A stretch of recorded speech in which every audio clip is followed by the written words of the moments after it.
I work in a manufacturing foreign trade zone. Can you speak on that again as the eligibility and zone status requirements? They import engine components, they build the engine, and then they export either the finished engine or maybe just components. So the goods are entered for consumption into the United States. No, the goods are entered into a foreign trade zone. Right. And they're manufactured in the zone and shipped out? Correct. So what if you import them into the zone, though, doesn't that go in duty free?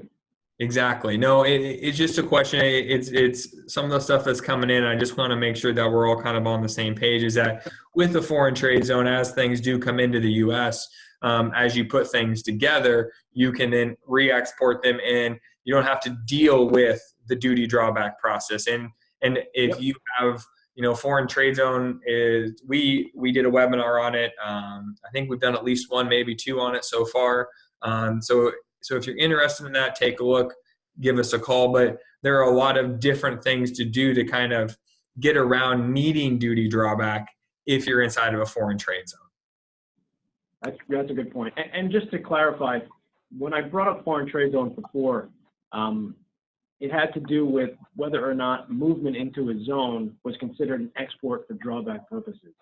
And the answer, in short, is yes, provided that you never re-import those goods into the United States.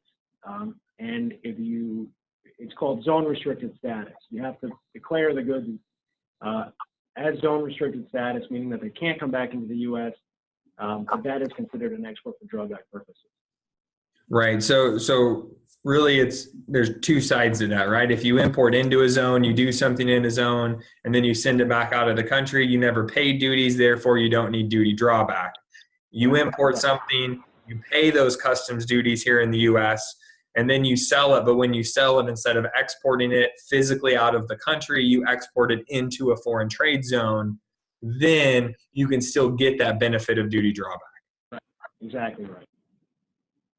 So one of the questions kind of along those same lines is foreign trade zones are a little bit more intensive to set up, especially on the front end. They require a little bit more record keeping, right? Your inventory has to be spot on, And for us, we get a lot of a question, well, I'll just do duty drawback or I'll just do foreign trade zone. And we always advise people, let's take a look before you kind of decide either way, because even though you may be paying 20% recovery, right, against your duties, that still may be cheaper in the long run than setting up a zone, or vice versa.